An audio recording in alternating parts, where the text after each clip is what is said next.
गीता के अनुसार प्रेम क्या होता है? अगर आप किसी से प्रेम करते हो तो उस व्यक्ति पर कभी हंसना नहीं चाहिए।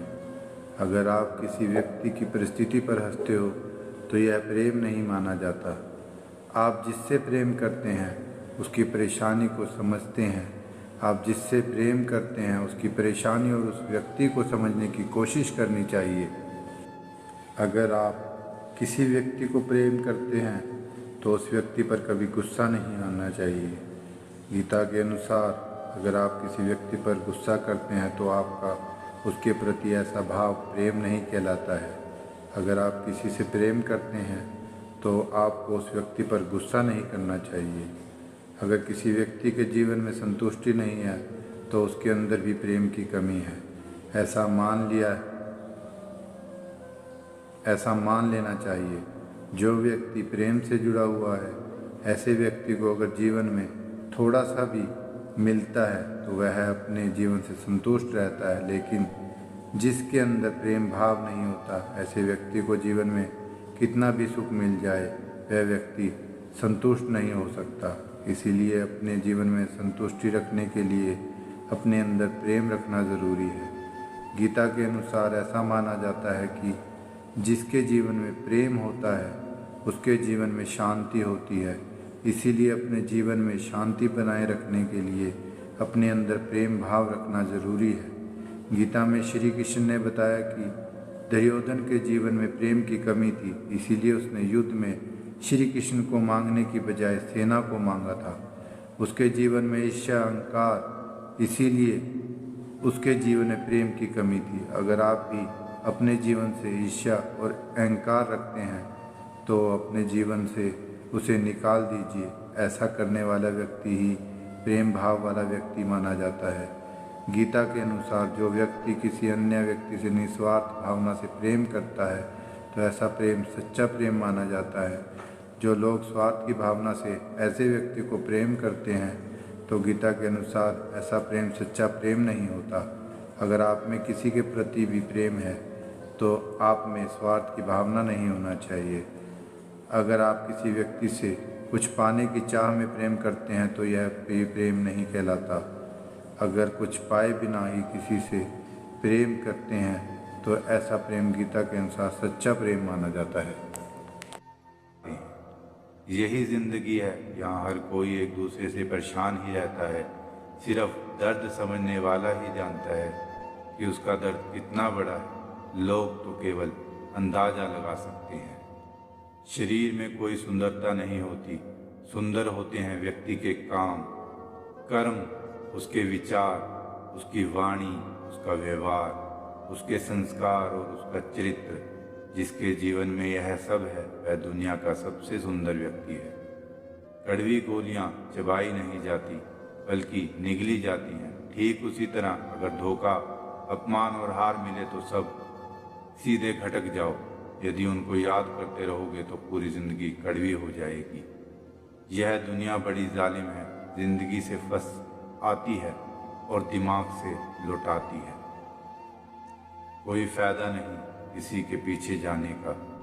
हंसते हंसते अपना जीवन बिताओ, भूल जाओ उसे जो तुम्हें भूल गया हो। किसी ने खूब कहा है, वक्त बुरा चल रहा है पर लोगों की हकीकत भी दिख रही है।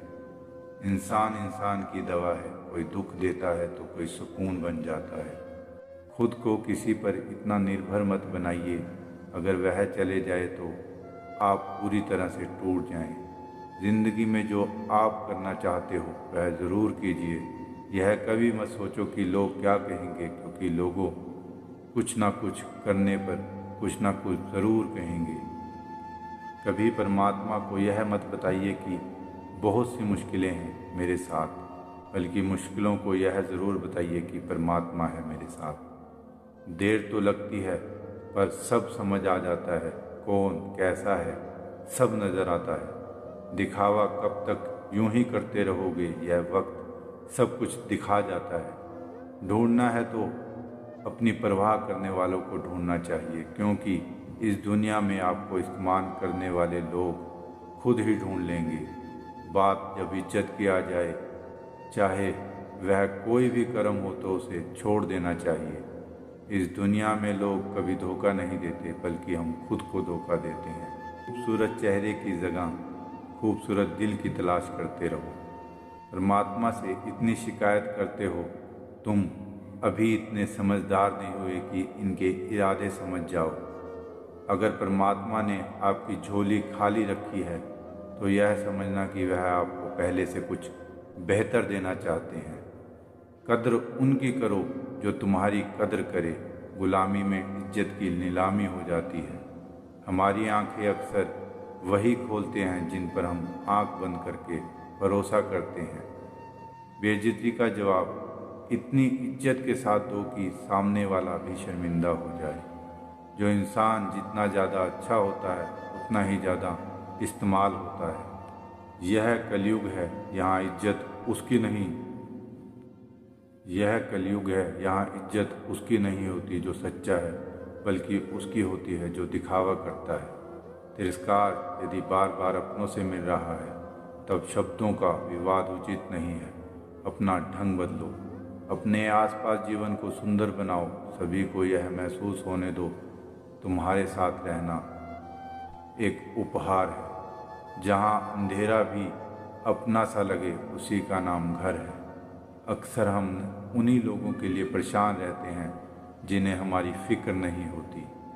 समझदार वह नहीं जो पढ़ा लिखा है, बल्कि वह है जिसे कहाँ पर क्या बोलना है यह कला आती है। हमेशा सावधान रहना तारीफ करने वालों से, अपनापन दिखाने वालों से, बात बात पर बदल जाने वाले इंसान से, दोगला प्यार से, दुश्मन से, सफ़र में अनजान इंसान से। एक घने जंगल में शाम का समय था और काले घने बादल से ढके आसमान के नीचे एक गर्भवती हिरनी अपने बच्चे को जन्म देने वाली थी। तभी अचानक बिजली कड़कड़ाती है और सूखे पेड़ पर जा गिरी। आसपास के पेड़ों में आग लग गई। तेज लपटों के कारण उस हिरनी को घर छोड़कर भागना पड़ा। वह हिरनी बच्चे को जन्म देने के लिए नदी के पास आ गई और प्यास बुझाने के लिए नदी के किनारे। तभी उसे बाईं ओर झाड़ियों में कुछ हलचल सुनाई दी। उसने तिरछी आंखों से देखा तो झाड़ियों में एक शिकारी उसके ऊपर तीर से निशाना साधे बैठा था।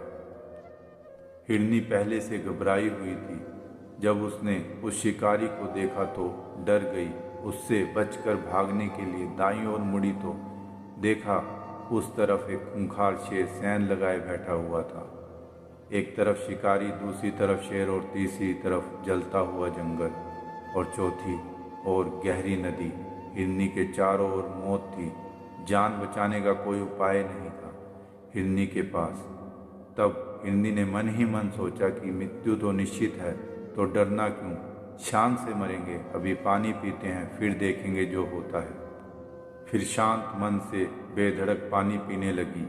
फिर हिरनी को पानी पीता देखकर शिकारी ने फिर शांत मन से बेधड़क पानी पीने लगी।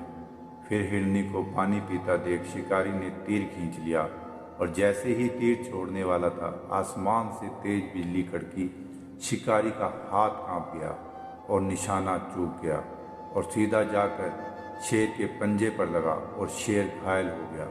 उसकी नज़र शिकारी पर गई और शेर शिकारी पर हमला करने के लिए दौड़ा और शिकारी जान बचाने के लिए भागा। इतने में बिजली चमकने के साथ भारी वर्षा होने लगी और भारी वर्षा ने जंगल की आग को भी बुझा दिया। पानी पीने के बाद जैसे ही हिरनी ने सर उठाया, ना तो कोई शिकारी था ना ही कोई शेर। जंगल की आग भी बुझ चुकी थी। हिरनी ने उस समय को बर्बाद नहीं किया और वहाँ से भाग गई। वह सुरक्षित जगह पहुँची और 4 बच्चों को जन्म दिया। इस कहानी से हमें यही सीख मिलती है, नकारात्मकता हमें कभी भी सकारात्मकता जीवन नहीं दे सकती। यह छोटी सी कहानी हमें बहुत बड़ी सीख देती है। तो इस वीडियो का अंत हम यहीं करते हैं और मिलते हैं एक नई ज्ञानवर्धक वीडियो के साथ। तब तक के लिए धन्यवाद।